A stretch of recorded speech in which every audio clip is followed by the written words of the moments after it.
Hello నమస్తే. ఎలా ఉన్నారు అందరూ? అతిథి దేవోభవ ఇండియాకి ఉన్న అతిపెద్ద కొటేషన్. మనం చిన్నప్పటి నుంచి స్కూల్లో చదువుకొని ఉంటాం. మన మనం చేసే ప్లెడ్జ్‌లో, ప్లేయర్‌లో కూడా అతిథి దేవోభవ, గురుదేవోభవ అని అంటూనే ఉంటాం. కానీ అలాంటి అతిథికే, అలాంటి అతిథికి అంటే వుమెన్స్ క్రికెట్ ప్లేయర్స్‌కి ఇండోర్‌లో ఒక చేదు అనుభవం ఎదురైంది. అలాంటి చేదు అనుభవం ఎవ్వరికి, ఏ క్రికెటర్‌కి ఎదురు కాకూడదు అని మనమందరం అనుకుంటూ ఉంటాం.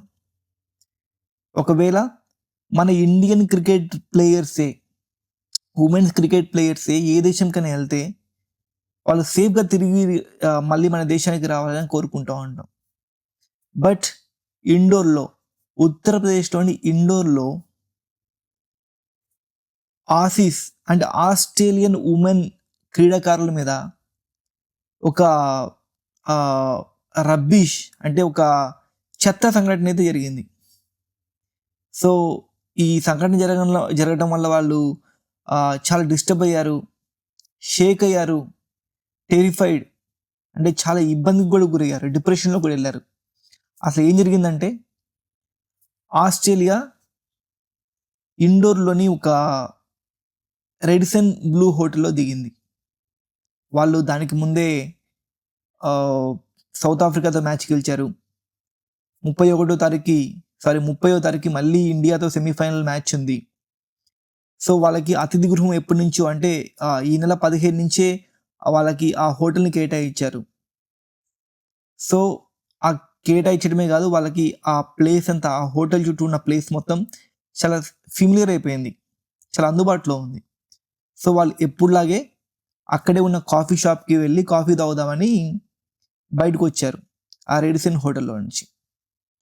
సో, వెళ్ళే క్రమంలో ఒక ఆకతాయి ఆ ఇద్దరు ఆటగాళ్ళని చూసి, అంటే వాళ్ళ క్రికెట్ ప్లేయర్ అని కూడా తెలుసో తెలీదో ఆకతాయిలను చూసి అప్రోపరేట్ బిహేవ్ చేయడానికి ట్రై చేశాడు. అంటే ఇష్టం వచ్చినట్టు చేతులేయడానికి, లేకపోతే వాళ్ళని ఒక కామెంట్ చేయడానికి ప్రయత్నించాడు. ఈ సంఘటనలన్నిటికి వాళ్ళు బాగా డిస్టర్బ్ అయిపోయి, కొంచెం భయభ్రాంతులకు గురైపోయి, వెంటనే వాళ్ళ ఫోన్‌లో ఉన్న అలర్ట్ బటన్ నొక్కారు. వెంటనే ఆ రెడిసన్ హోటల్‌లో ఉన్న వాళ్ళ కోచ్‌కి ఆ మెసేజ్ వెళ్ళిపోయింది. We are in the danger అని. వెంటనే కోచ్ పోలీసులకి ఇన్ఫర్మేషన్ ఇచ్చాడు. అలానే అక్కడే దగ్గరలో ఉన్న ఒక కార్‌తో పాటు సెక్యూరిటీ గార్డ్‌లను పంపించి ఆ ఏరియాకి పంపించేలాగా చేశాడు. వెంటనే ఆకతాయి అక్కడి నుంచి తప్పించుకోవడానికి ప్రయత్నించాడు. సో, ఈ ప్రయత్నంలో ఒక బాధ్యత కలిగిన వ్యక్తి, ఒక ర్యాండమ్ పర్సన్ ఆ బండి వెనకున్న నంబర్ ప్లేట్‌ని ఫోటో తీయటం జరిగింది. లేదా నోట్ చేసుకోవడం జరిగింది. సో, పోలీసులకి ఇంకా అతన్ని పట్టుకోవడం చాలా ఈజీ అయిపోయింది. సో, ఇది ఆ రెడిసన్ హోటల్ బ్లూ దగ్గర జరిగిన సంఘటన. బట్ దీని నుంచి మనం ఏం నేర్చుకోవాలి? అసలు ఏం జరుగుతుంది? మనము ఎప్పుడన్నా ఆస్ట్రేలియాకి విరాట్ కోహ్లీ గానీ, రోహిత్ శర్మ గానీ, ఇంకేదైనా క్రికెటర్స్ వెళ్ళి అగ్రెసివ్‌గా పెర్ఫార్మ్ చేసినప్పుడు వాళ్ళు ఒక మాట అంటారు ఫ్యాన్స్. మనం ఒక మాట అంటాం. ఇదంతా గేమ్ స్పిరిట్‌నెస్‌ని అలానే ఉంచుతూ, జస్ట్ ఆ ఎంగేజ్‌మెంట్స్‌ని అప్పటి వరకు ఉంచుతూ, తర్వాత మర్చిపోయే సంఘటనలు. కానీ ఇలాంటి సంఘటనలు అసలు మనం మర్చిపోలేం. ప్రపంచమంతా చాలా దగ్గర నుంచి గమనిస్తది. ఎందుకంటే ఇండియా లార్జెస్ట్ ఎకానమీగా ఎదుగుతున్న దేశం. అలానే 2050 నాటికి ఇండియాలో ఒలింపిక్ లాంటి ఒక గేమ్స్ ఈవెంట్ కండక్ట్ చేద్దామని అనుకుంటుంది. సో, ఇలాంటి తరుణంలో ఇంత మంచి రిప్రజెంట్ చేయాల్సిన తరుణంలో ఇలాంటి ఇన్సిడెంట్ జరిగితే మళ్ళీ ఏ ఆటగాడైనా మన దేశానికి రావడానికి ప్రయత్నిస్తాడా? వచ్చి తిరగటానికి ప్రయత్నిస్తాడా? దీనివల్ల ఇండియాకి ఎంత లాభం? ఎంత నష్టం? ఇండియాకి టూరిజం పెరగదు. అలానే క్రికెటర్స్ రావడానికి ట్రై చేయరు. వచ్చినా వాళ్ళు బయట తిరగరు. వాళ్ళు బయటికొస్తే కొన్ని కొన్ని వేల డాలర్లు ఖర్చు పెట్టి వాళ్ళు వస్తువులు కొనడానికి ట్రై చేస్తూ ఉంటారు. చాలా రిచ్ వస్తువులన్నీ. ఎందుకంటే వాళ్ళకొచ్చే ఆదాయం కూడా అలానే ఉంటది. సో, దానివల్ల బయటకొచ్చి కొనరు. ప్రాఫిట్ పడిపోయిద్ది. సో, స్పీడ్ అనే ఒక ఇన్‌ఫ్లుయెన్సర్ వచ్చాడు యూట్యూబర్.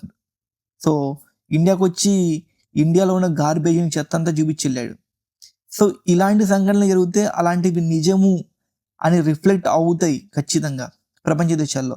మనం అందరం అనుకుంటాం ఇలాంటివి ఎవరు నోట్ చేయరు, ఈరోజు చూసి రేపు మర్చిపోతారు అని. బట్ అలా కాదు. వెస్టర్న్ ప్రాంతాల్లో మాత్రం ఇలాంటివి పర్టిక్యులర్‌గా గుర్తుపెట్టుకుంటారు. ఏ ఇండియా అయినా కనిపిస్తే ఇలా సంఘటన జరిగింది అంటే కదా ఆస్ట్రేలియా ఉమెన్స్ ప్లేయర్స్ మీద అని గుచ్చి అడుగుతారు. అప్పుడు వాడు తలెక్కడ పెట్టుకోవాలి? సో, టూరిజం ఎక్కడ డెవలప్ అవుతది? సో, నువ్వు సౌత్ ఇండియాకెళ్ళు, నార్త్ ఇండియాకెళ్ళు పలానా ప్లేస్‌లు ఉన్నాయని ఎలా చెప్పగలడు? సో, ఇలాంటివన్నీ చెప్పలేరు. పూర్తిగా మన డ్యామేజ్ అంతా వెనక్కెళ్ళిపోయిద్ది. అండ్ పాస్‌పోర్ట్ తీసుకుంటే ఇప్పుడు ఇండియా పాస్‌పోర్టు చాలా దిగజారిపోయింది. ఏ 84లోనో, ఏ 89లోనో ఉంది జాబితాలో. చాలా డౌన్‌ఫాల్ అయింది. సో, దానివల్ల వాల్యూ ఉండదు. సో, ఇవన్నీ ఆహ్, ఆహ్, చాలా అప్రోప్రియేట్ బిహేవియర్. అలానే కొందరు వాళ్ళు అలాంటి డ్రెస్సులు వేసుకున్నారు కాబట్టే అతను అలా చేశాడు, అలాంటి బిహేవియర్ చేశాడు. లేకపోతే వాళ్ళ దగ్గరికి కూడా వెళ్ళేవాడు కూడా కాదు. అంటే సీ ఇది సివిల్ సొసైటీ. మనది ఫ్రీడమ్ కంట్రీ, సివిల్ సొసైటీ కూడా. సో, ఇండోర్ లాంటి చాలా అభివృద్ధి చెందిన ఒక నగరంలో, చాలా మంచి ఫెసిలిటీస్ ఉన్న ఒక నగరంలో, మరొక మినీ ముంబైగా భావించే నగరంలో ఇలాంటి విషయం జరగటం అస్సలు అన్‌టాలరేట్ చేసే ఒక విషయం.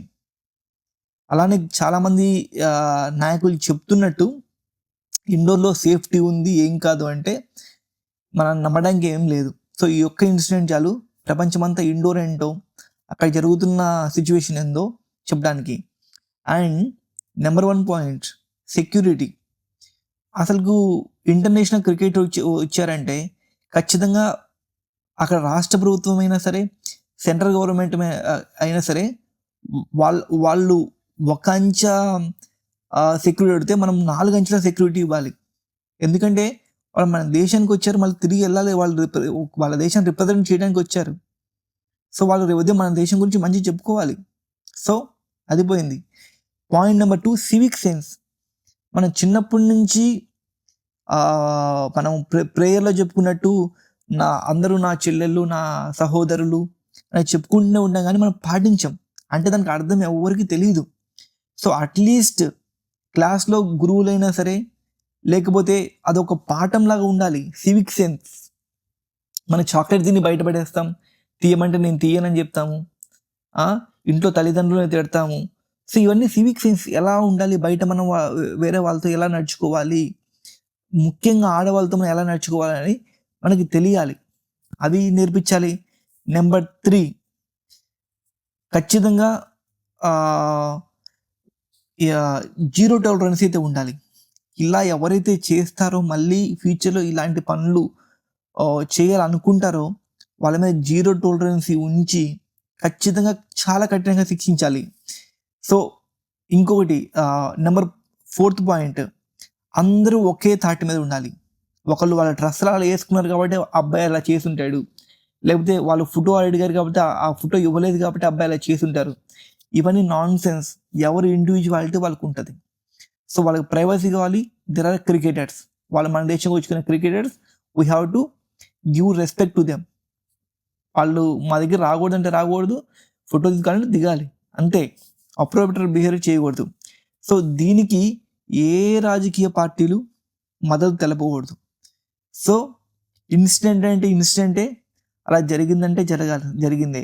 అది బీజేపీ అయినా, కాంగ్రెస్ అయినా, అది ఏ ఎంఐఎం పార్టీ, ఏ పార్టీ అయినా, ఏ ఎంపీ అయినా, ఏ లోకల్ సభ్యులైనా లేదు. తప్పు జరిగింది. ఈ తప్పు నుంచి ఇండియన్ క్రికెట్ బోర్డ్ గానీ, ఇండియన్ గవర్నమెంట్ గానీ ఖచ్చితంగా పాఠం నేర్చుకోవాలి. ఆల్రెడీ ప్రపంచం స్థాయిలో మన పరువు దీనివల్ల చాలా పోతుంది. మీరు ఆర్టికల్స్ చదివితే అర్థమవుతుంది. మీరు ఆ వీడియోస్ కింద వాళ్ళు పెట్టే కామెంట్స్ చదివితే అర్థమవుతుంది. అందుకే ఆస్ట్రేలియాలో మొన్న ఒక ఉద్యమం జరిగింది. గో ఇండియన్ బ్యాక్స్ అని. సో వాళ్ళ కామెంట్లో ఏం చెప్తానంటే, ఎందుకే వీళ్ళని మనం డిప్లాయ్ చేస్తున్నాం ఆస్ట్రేలియా నుంచి, ఇలాంటి వాళ్ళు ఇండియన్స్ అని. సో వీళ్ళే కాదు, వాళ్ళ పక్కనే ఉన్న న్యూజిలాండ్, ఆస్ట్రేలియా తప్ప ఇంగ్లాండ్ వాళ్ళు కూడా దీని గురించి చాలా గట్టిగా స్వరం అయిపోతున్నారు. సో ఇది ఈరోజు టాపిక్. నిజానికి ఈ టాపిక్ చెప్పడం నాకైతే చాలా బాధగా ఉంది. సో మన ఛానల్ తరపున సో ఆస్ట్రేలియన్ ఉమెన్ క్రికెటర్స్కి వీఆర్ వెరీ సారీ.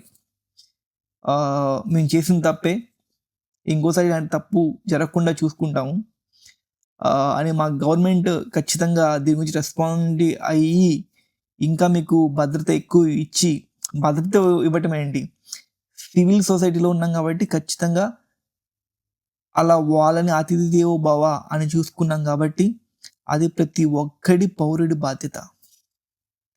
అది చంద్రవర్సిబి. మళ్ళీ రేపటి ఇంకో టాపిక్లో కలుద్దాం. See you. Bye bye.